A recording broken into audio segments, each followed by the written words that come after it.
Hello everyone, welcome back to our channel. Vendor the world.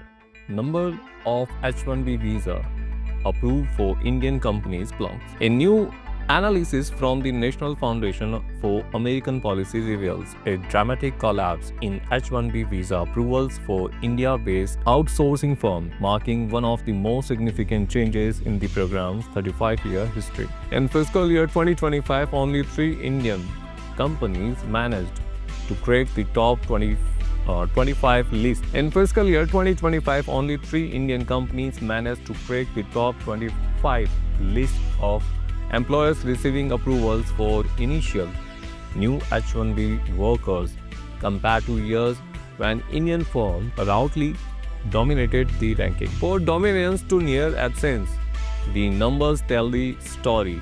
The 7 largest India headquartered companies combined received just 4,573 approvals for initial employment in a fiscal year 2025. That represents a 70% plunge from a fiscal year 2015 levels, a 37% drop in a single year from a fiscal year 2024.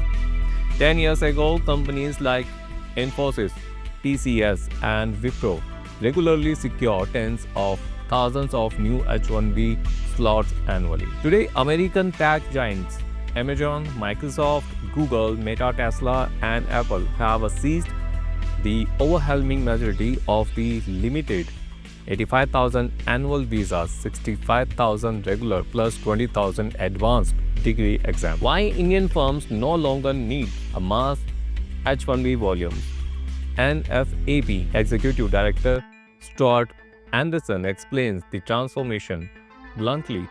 Indian IT service providers have largely completed their shift to an offshore-first delivery model. Most coding, testing, and support work for US clients now happens in delivery centers across India and other low-cost locations requiring far fewer on-site personnel in the United States. The political firestorm intensifies the changing face of H1B uses has reignited fierce debate inside the Republican coalition. President Trump continues to defend the program for highly skilled workers, insisting the US lacks sufficient domestic talent in fields like AI, quantum computing, and semiconductor design.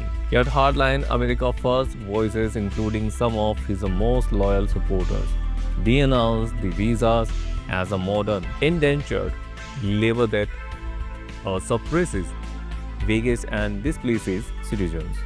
Representatives Marjorie Taylor Greene has introduced legislation to completely phase out the H1B program, framing it as ending the mass replacement of American workers.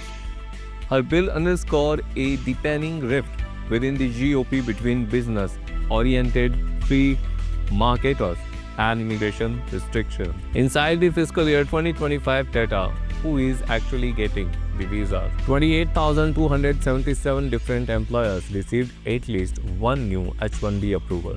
61% of employers were approved for exactly one visa, 95% received 10 or fewer.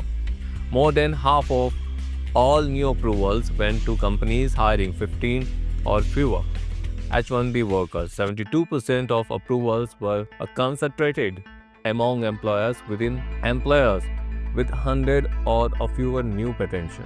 Job switching remains common. 68,167 counting workers transferred to new employers in a fiscal year 2025.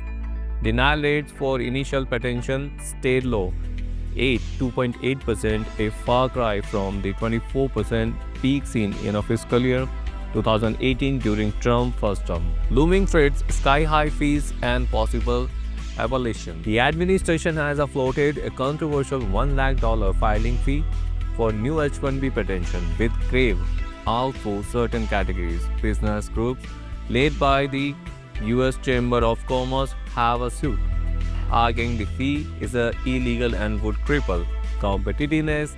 Renewals and most extensions remain unaffected for now. The bigger picture for American innovation is Indian outsourcing giants prepared for the H1B landscape. The program has effectively morphed into a pipeline for US tech giants and startup and startup to recruit top global talent directly onto American soil, especially AI researchers and engineers. Whether Congress preserves, reforms, or eliminates, the program will help determine if the United States retains its edge in the technologies that will shape the 21st century.